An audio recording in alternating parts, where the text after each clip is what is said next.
Boy Norms, and this is the 10-8 podcast, and it's Sunday afternoon.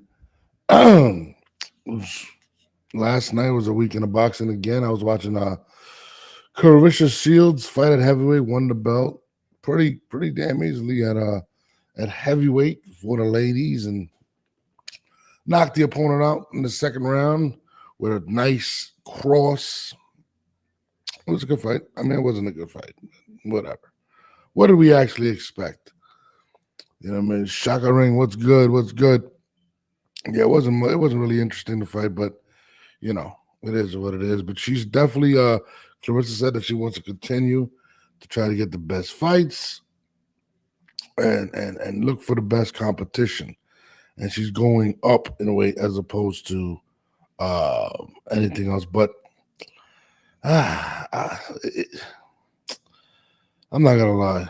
It's I mean it's crazy. She doesn't have a Katie Taylor to fight or anyone like that. So it kind of sucks. And Amanda Serrano has that, and that's what makes her fights a little more interesting because she has that classic under her belt. But having said that, I mean, women's boxing has definitely grown, especially over the last couple of years with the GWOAT and Amanda Serrano doing that thing. So I was tuned into the Amanda Serrano fight at the Jake Paul event when Jake Paul fought was it Mike Perry, I think it was. And that was a BS fight, but I'm definitely looking forward to the Katy Perry joint out in November. But who is her equal? Who can get her that bag? And she was going back and forth with Gardner or whatever her name is. I always forget her name. She's a pretty lady. And I would like to see that. Something interesting. Like, I don't want to see these same just getting beat up fights. Those aren't very entertaining, but it is what it is. But over the weekend, what we had Canelo Alvarez announce his fight for September 14th. I haven't really given my thoughts on the situation because I did want to do a blog on it. But I kind of look at it like this, and this is just being honest.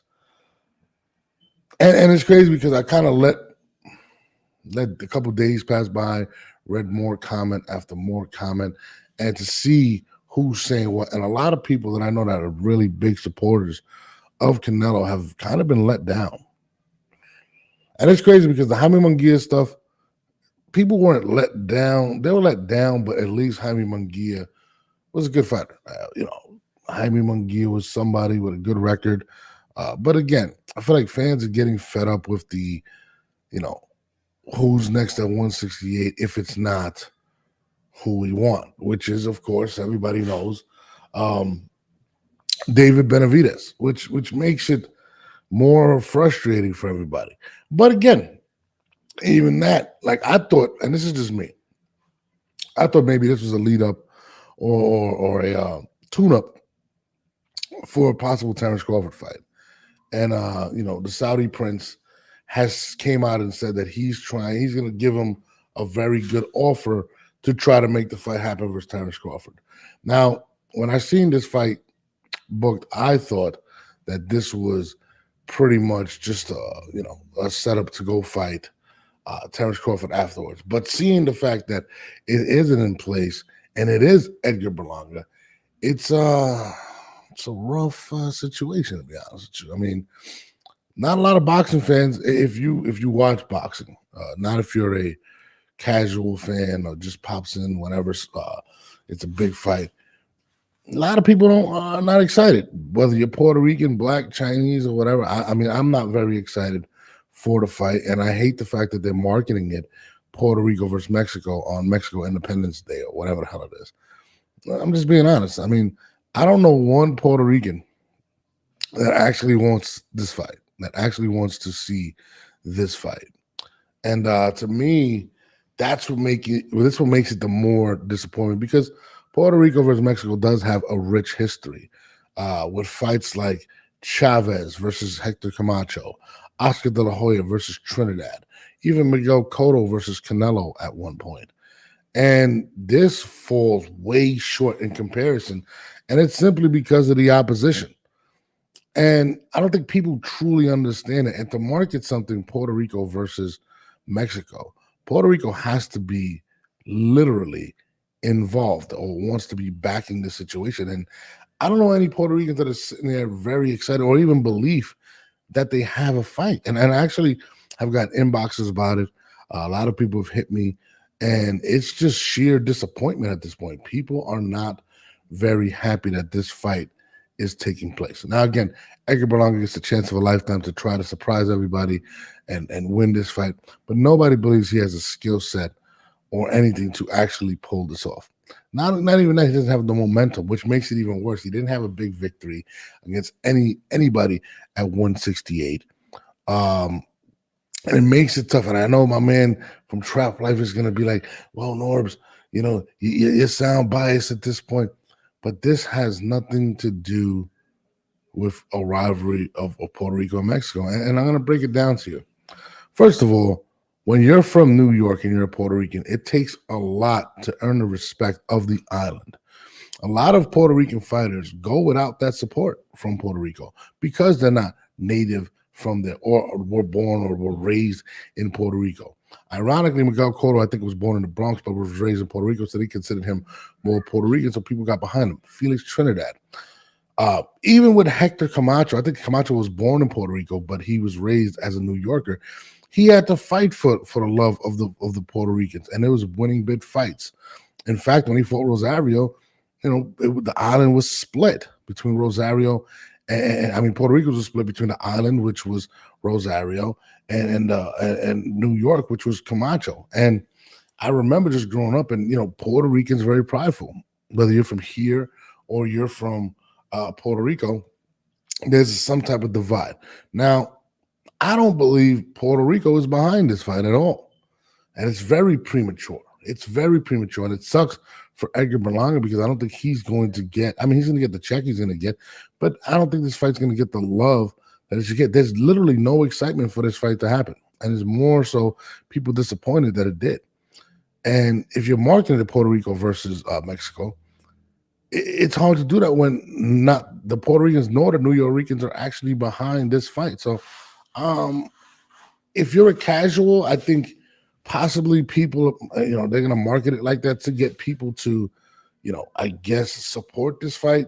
He has I think he's like 22-0, I think 18 knockouts, but the record doesn't tell the full story in this situation. And to me, and I'm just being honest, I don't believe that Edgar Berlanga goes past 6 rounds. And if he does, because Canelo's bringing him along. And that's just being honest. And that's what makes it more disappointing, where there's a lot bigger fights to happen. I'd rather have seen him fight Charlo than Berlanga. Or at least have Berlanga beat somebody with any type of notoriety. Whether it was a Caleb plan. Build up the momentum. Get the people excited to see this fight. But they, and this is just my opinion, they understood that was a risk too great to take and that he would not be able to beat a Caleb Plant, a Boo Boo, a Charlo, anyone that's popping at 168 is actually doing it. He wouldn't be Jaime Munguia. So now we get this fight where they're going to try to market it as the Puerto Rico versus Mexico rivalry, when in reality, that ain't what it is. It ain't. I'm sorry. I've seen, Edgar talk about, him comparing himself to Hector Camacho, how the New Yorkers and people want to see that fight. I have never, and I was born in Brooklyn, had anyone tell me that they want to see this fight happen, except for this one guy who's an Indian guy. To be honest with you, my guy Mohid from his Twitter, his Instagram handle is Positive Vibes. He's definitely the only person that's actually hit me and was like, "Yo, I'm ready to shock the world." And he might have to be related to Edgar in some way, because I have not met anyone that's nonpartisan that actually wants to see this fight. I've been met with more disappointment, and it's starting to turn that way. Look, I'm gonna read one of my Instagram. Shout out to On Smash. Hold on, dude. Low, what's it? Hold on, low. What's that? I'm gonna read one of my Instagram comments, which is pretty freaking hilarious. Not Instagram comments, in my inbox. That's from my man Angelo Maldonado Jr., right?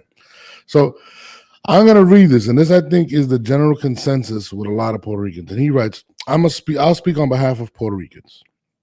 We all know he isn't on Canelo's level and only has a puncher's chance to win. We all know he's overhyped and lacks a lot of fundamental skills. Would it be nice to have another champion representing us? Yes, but we don't have high expectations for Berlanga. So no, he's not the pride of Puerto Rico. We can support him, but we won't be delusional and think he's going to be a Hall of Famer in a division with some real dogs in it. We have many other talented boxers who are the pride of Puerto Rico. That's just one of the random joints I can hit up with. And you know, to Angelo's credit, he's right. I mean, I spoke to my dad. My dad is Mr. Puerto Rico. He wants to support. Doesn't believe it can. It's anything worth watching. These are just the facts at this point, you know. But they're gonna market it that way, and I think it actually.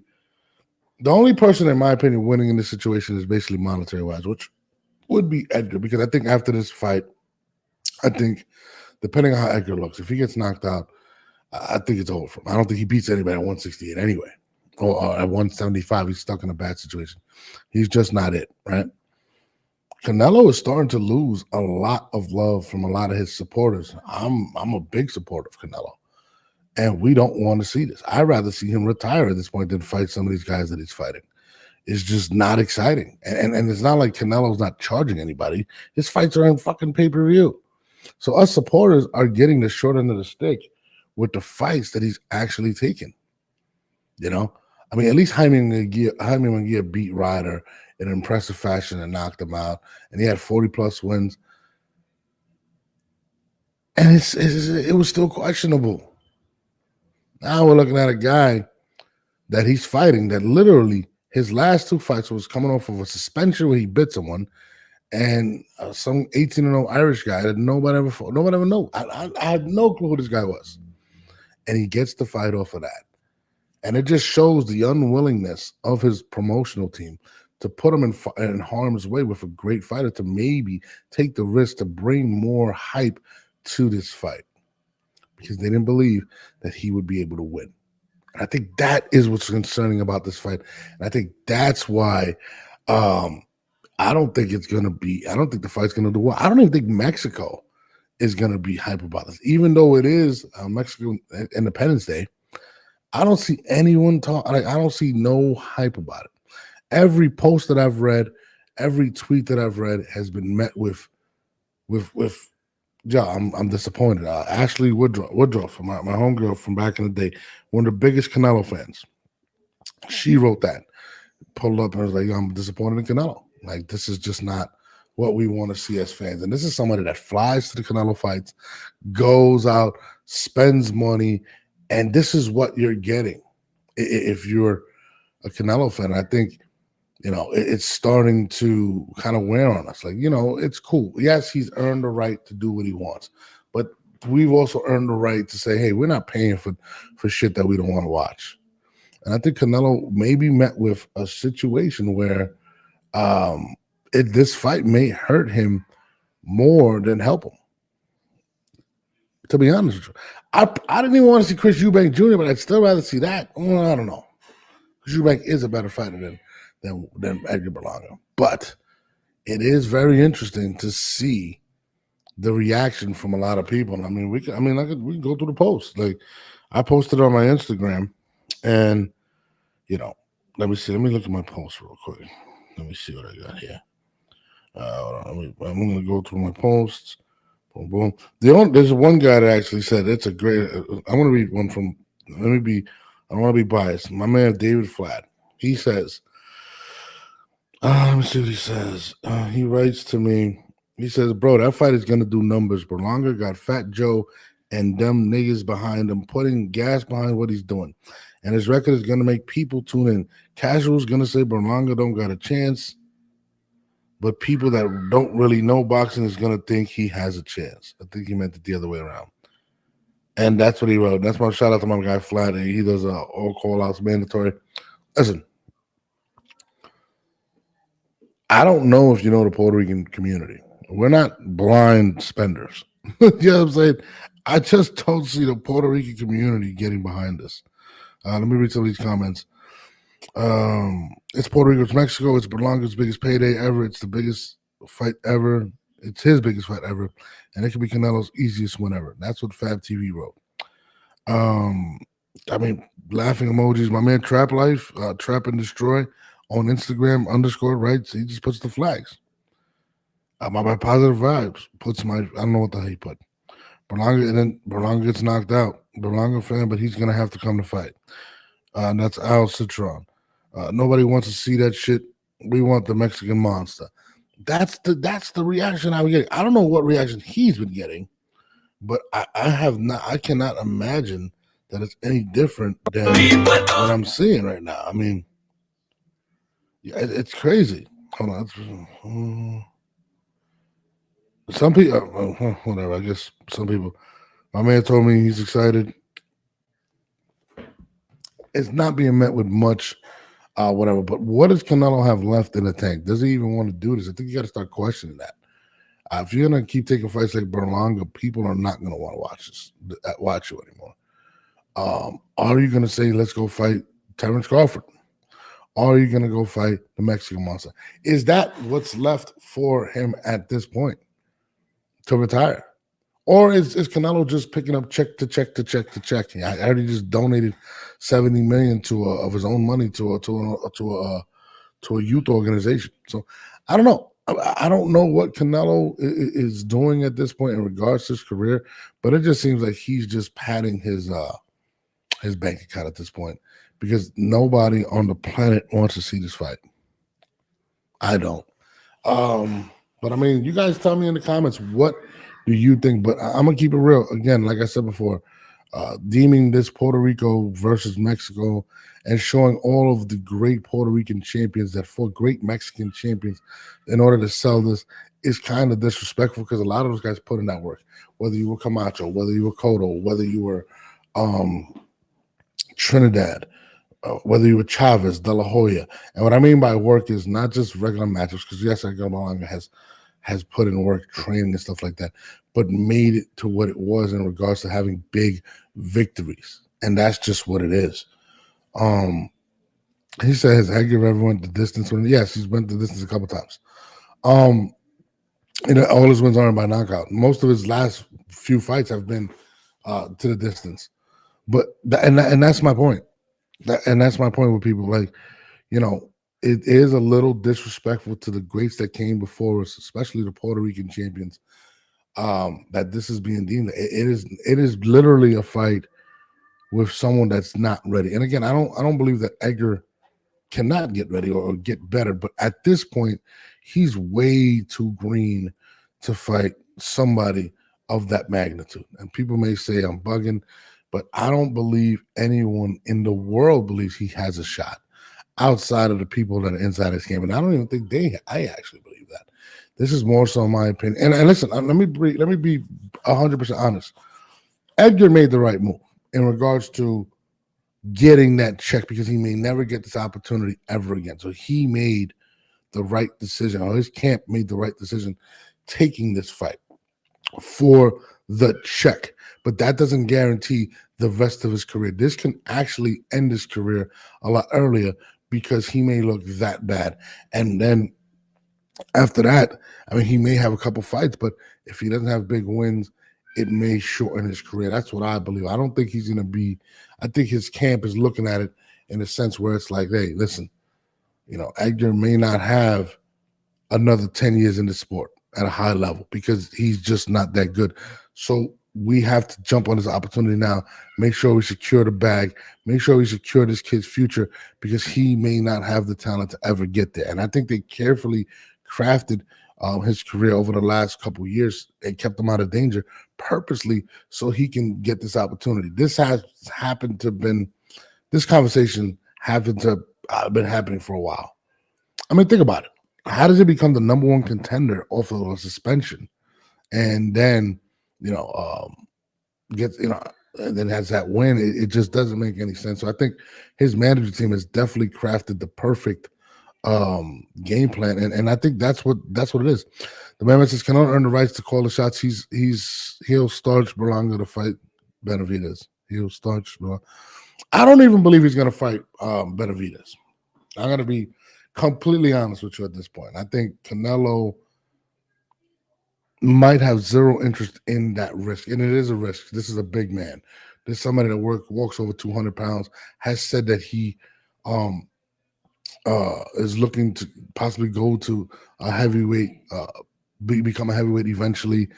I don't think Canelo ever fights at this point, and I thought he would, but I don't think he would, especially the fact that he brought up the fact that his weight. He said all he brings is 25 extra pounds to the table. So he's very aware of David Benavidez's size and the dangers of it. Listen, he's no slouch. And at 168, he is extremely dangerous. But I think the fact that Benavidez goes up to 175, I don't think Benavidez can handle 175. I think he's going to lose if he fights Bivol or Benavidez. That's just being honest. I don't believe that he wins those fights. And I think that's what's going to transpire. And I'm with you, the mailman. I'm with you right here when you bring up – he looked like shit at 175. And I don't think he can beat those guys. I don't think he can beat Bivol. And if he takes that loss, and apparently I think he is the number one contender he's supposed to get the winner of that fight. I don't believe he wins that fight. And if he does not win that fight, he has zero chance to fight Canelo Alvarez. And I think that's why he's going to be able to sidestep it. I think it's a bigger possibility that Canelo eventually fights Terence Crawford. I think that's a better chance than Benavidez at this point. But I do agree he does, listen, he does have the right, like my man was saying, to call the shots. I'm not opposing that. But we also have the right to say, hey, we're not watching that bullshit. We're just not. We're not paying for that. And that's just the fact of the matter. But again, what does this do to the end of his career? He does receive a lot of criticism. He's made a lot of money. But what else if Canelo's not willing to fight Benavidez or Terence Crawford at this point in his career, are we going to be set up for fights like this for the next 4 or 5 years? I don't want to watch that. And I'm just being honest. And I think Canelo is a Hall of Famer. I think he's one of the greatest fighters of all time. He's in my top 5 ever. But as a fan, I do not want to see another Berlanga fight. I didn't want to see that. I wasn't mad at Jaime Munguia. I was a little disappointed because it wasn't who I wanted to see. But there's not a lot of guys. I mean, he's going to fight Morrell. Who knows? Crawford is an easy fight for Canelo. Lose. I hear what you're saying, man, but let's talk about Terence Crawford real quick. It's not a lose-lose because the bag he's going to get is going to be enormous, right? Bud Crawford, and let's put things into perspective. He left 147. He's at 154 right now. Let's say he goes in there, knocks out this guy next week on Saturday night. Say he looks impressive. Now you're 14 pounds away from Canelo Alvarez. Now, this is where it gets murky for Canelo. Okay? This is where it gets murky for Canelo. You fought someone at 154 pounds with no hesitation. You fought the smaller Charlo, and you dominated him. So now, how do you turn away and deny fighting Terence Crawford and say, hey, guys, I'm not going to get no credit for being Terence Crawford because he's the smaller guy. You can't use that excuse anymore because Bud just went up to 154. And I got to side with Bud on this point, because that's exactly what happened. That man went up 14 pounds to fight you. Now, who's regarded a better fighter, Crawford or oh my God, I just said his name. Oh, what's his face? Charlo. Crawford. Most people right now would say Crawford would beat Charlo. And they would say he beat him emphatically, easily. That's what people would say. I don't think it would be. But he beat him. 100% is what I'm saying, man. If he goes and beats him easily, he goes and looks impressive, you don't think at that point, how does Canelo say no when you just fought someone in recent memory? One of your last 3 fights of someone, I think it was the one before Munguia, was at 150, a guy that went up to 168. You got no excuse to not fight Terence Crawford at that point. Canelo cannot say no to Bud Crawford. That would be considered a duck, simply because you just did what you said you wouldn't get credit for. You fought a smaller guy. That's the facts. And I'm a Canelo supporter, but I can't support the lies. If Bud Crawford is successful at 154 and it's impressive, then challenges you, says you go up to 168, and you say, I wouldn't get credit, he's a smaller man, that's going to be BS because you just did that 2 fights ago with Charlo. Okay? You can't. And again, man says, Madrov can fight. I think Crawford might have a long night. Listen, let's just say he doesn't have a long night. Let's just say he easily defeats him at 154 pounds. How can you defend Canelo Alvarez at that point for not taking that fight? But Charles, the natural 154 pounder, is different. No, it's not different because he fights at 154. You still made the man go 14 pounds. Yes, he's a natural 154 pounder, but you took the fight at 168. You made him jump up 14 pounds at that point. Now, if Bud goes and dominates this man, and Bud is a big man. Bud is not a small guy. Bud he looks good at the weight he's in now. And I think Bud is going to clear that division if he stays there. Just be honest. If Bud goes and knocks this guy out, what can Canelo say to not take the fight? You can't. You got to take the fight at that point. And that's why I believe there's a possibility, because I don't think Canelo can go and use that excuse. You can't use that excuse no more. Canelo, you can't say, I'm not going to get credit for beating Bud Crawford when you're winning for Charlo at 154, at 168. That's just the facts. And I love Canelo Alvarez. Shout out to my man Diesel. I mean, listen, you can't use that excuse at that point. I love Canelo Alvarez. I am a fan. I've been called a Canelo groupie, but I will not accept that as an actual I just can't. That you don't have an excuse to not fight that man at that point. It's either you do or you don't. And if he doesn't take that fight, he's going to look like a duck. That's just the facts. Call it what you want, but Canelo Alvarez cannot turn down a fight versus Terence Crawford if Terence Crawford were to be successful next weekend and look very impressive. If Bud Crawford goes in there and dominates, Canelo has zero excuse to make at that point. Turk, whatever, I can't say his name. No disrespect, Prince. We got to meet. I got to talk to you. He makes $100 million thing, whatever. You got to take the fight. You got to take the fight. That's just the facts. It's just the facts. You can't use that excuse anymore if Bud Crawford is successful next weekend. And I'm not saying that Canelo will lose the fight or whatnot, but all I'm saying is you can't make that excuse anymore. That excuse goes out the window, and Bud Crawford is doing it smart. Bud Crawford doesn't have much time. He understands the situation. He's about 37 years old. You can't sit around and wait and wait and wait. Bud doesn't want to fight much longer. He said it. He said it will help his legacy and his bank account. That's what he just said in a recent interview. Yeah. The bank account is the most important thing at that point, because Boots Ennis would help his legacy, but they won't help his bank account like that. So Canelo can't turn around and say, hey, listen, guys, I'm not going to take that fight when you just fought Charlo. You made him go up 14 pounds. So make this man go up another 14 pounds.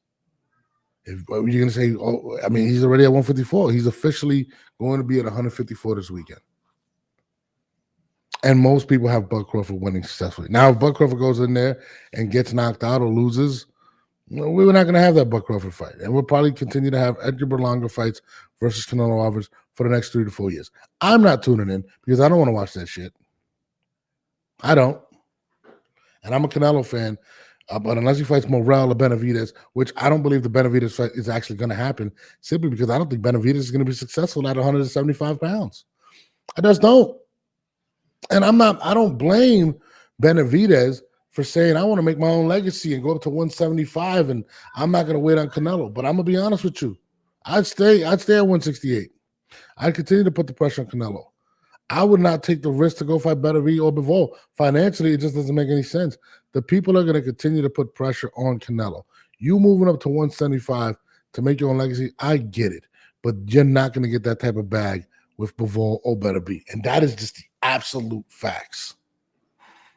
You're just not going to. My man Diesel, I'm just being real. My man Diesel writes, what's a bigger duck? Ray Leonard ducking Aaron Pryor or Canelo ducking David? The fact that, and this is going to be my answer, social media wasn't around when he didn't fight Aaron Pryor, right? It's going to be viewed more bigger. Period. Most people don't even know that he ducked Aaron Pryor.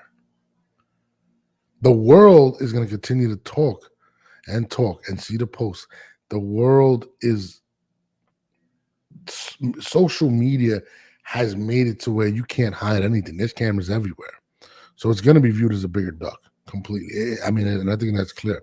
Nobody kept the energy for Andre Ward when he ducked Bute for Undisputed at 168. I hear what you're saying. But again, different times. You got TikTok, you got Snapchat, you got Instagram, you got Twitter. It is on a different level at this point. Andre Ward has never been as big of a fighter as Canelo Alvarez, and that's another thing. Canelo is literally the face of boxing. He's an iconic guy. Andre Ward has never been the face of boxing. Has never been.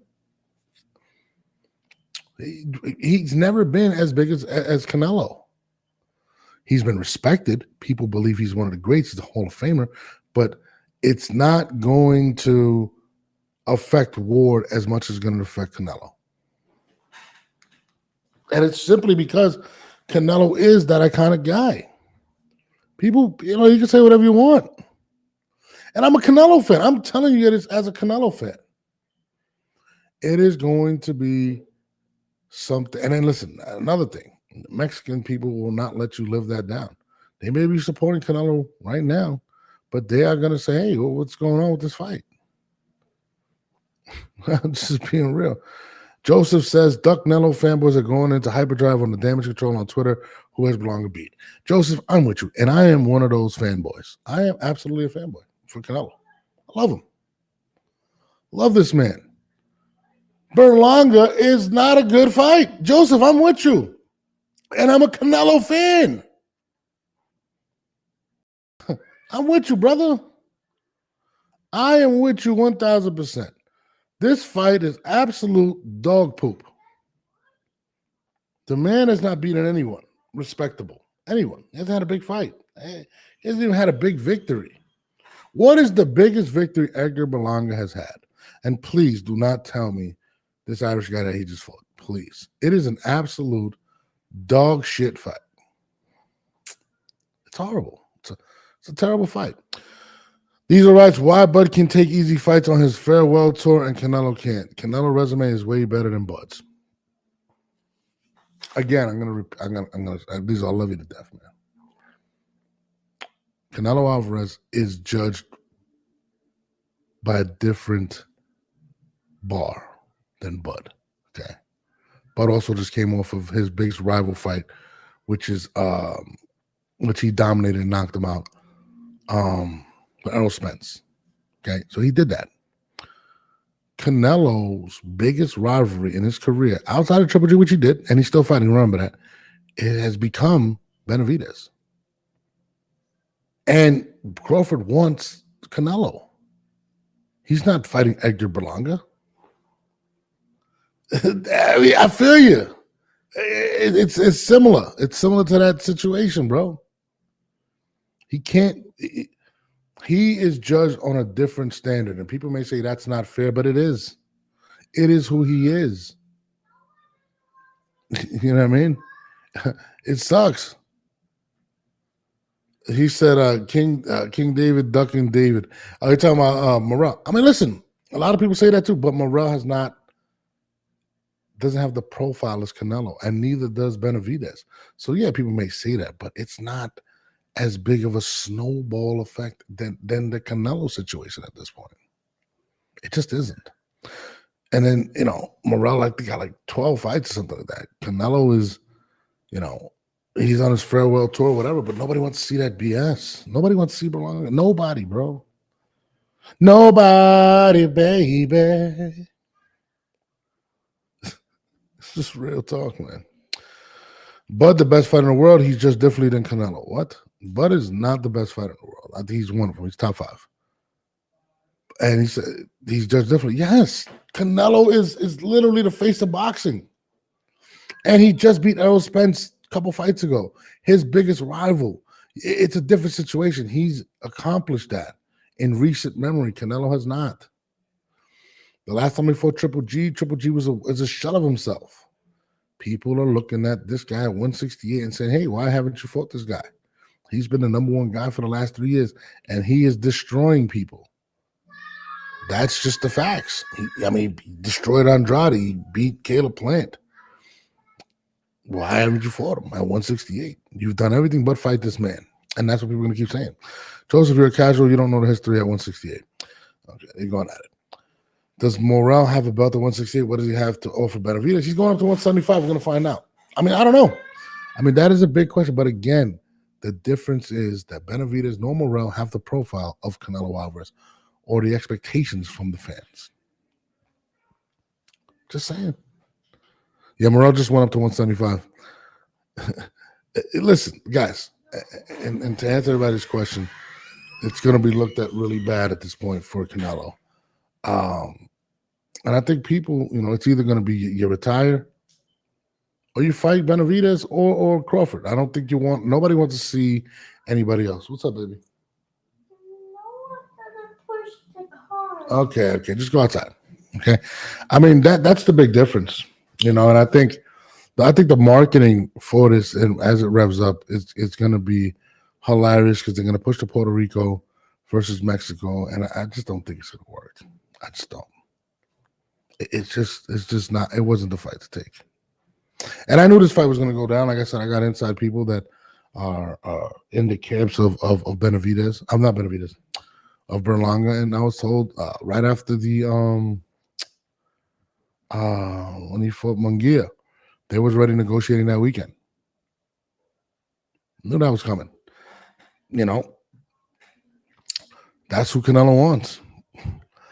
Diesel says, Joseph, what David has? You guys, I don't know. I want to see Morrell fight him. Listen, I'm coming from a Canelo fan. I'm a Canelo fan. I am a Canelo fan. And that's just being honest. I don't want to see him fight Chris Eubank. I don't want to see him fight. I wouldn't be surprised if he fights Chris Eubank next because the negotiations with Terrence Crawford stopped or Canelo's not getting what he wants. Listen, Canelo's going to continue to get paid $30, $40 million to fight some of these guys that aren't at the level of Benavidez. It's hard to say no. But at the same time, if legacy means anything, you're going to have to fight Crawford or Benavidez. Win, lose, or draw. That's just the facts. Canelo's still a young 33. He's been pro since 15, so his body probably can't take it as much as he used to. But the public doesn't care about that. They want to see what they want to see. And it's not Edgar Berlanga versus Canelo Alvarez. We're going to see. I don't want to see it. Jose Morales is at every weight class David is at, and he's still ducking. That is a fact. He does not. I don't know why he hasn't taken him around. David ran from David at 168. Kenan once that day went back to 168. Yo, yeah, crazy. Listen, I'll be honest with you too. I think when it comes to Benavidez, I think 175 is a huge mistake for him at this point. He just did not look good his last fight. People say he was injured. He landed 200 clean shots and could not put somebody away at 175. Somebody who's not elite. I don't believe Bivol or Benavidez takes a loss to Benavidez. Benavidez' style doesn't even translate to something that could beat them. So, I'm just being real. But, yeah, that's how I feel. I wanted to say that. I wasn't going to talk about this battle rap boxing card, but I'm going to wait for that. We can talk about that another day. It says Canelo fights Crawford or David takes a loss. Man, say Canelo fights Crawford or David takes a loss. Will his legacy still be the same? or David takes on. You talking about him taking a loss to Benavidez? I'm not sure exactly what you meant by that. Um, hold on. So Canelo fights Crawford or David and takes the loss. With his legacy? No, he's still a Hall of Famer. Still the first battle Hall of Famer. There's no shame to losing to a great fighter like Bud Crawford or Benavidez. I mean, he's still one of the greatest fighters of all time. Period. Now, does he lose to them? People may say, "Oh, Benavidez is better." I don't know. Benavidez hasn't accomplished what Canelo's accomplished. Crawford has the accomplishments. He hasn't. I mean, he beat his biggest rival so emphatically and stopped him. I think when it comes to being a great Mexican champion, I don't think that really matters. I think it's more so it didn't hurt Chavez when he took his losses. You know what I mean? People are going to respect what they respect. Everybody's going to lose in a situation once you get older. You know what I mean? I think it's going to hurt him more to not fight Benavidez than to fight Benavidez and lose. And that's just being honest. You know, I mean, he's one of those guys. He is one of those guys. You know what I mean? Again, did it hurt his legacy to when he lost to Bivol? No. He's still selling pay-per-views. He's still one of the top guys in the world. He just lost to a better man that night. Just being honest. And Canelo fights. Listen, nobody's going to beat Canelo and just dominate Canelo. He's not going to go out like a Roy Jones got knocked out. That's not going to happen. Canelo's one of those guys that he's gonna leave it on his shield, and he has probably arguably the greatest chin in history, and he's going to fight to the finish. So to me, no, I don't think his legacy gets hurt at all. He is undoubtedly one of the greatest fighters to ever live. And if you don't believe that, you're insane. This is being honest. On that note, it's your boy Nose. We'll be back tomorrow morning at 10 o'clock, 10:30 to be honest with you. Yeah, we're gonna talk some shit later. I'm out of here.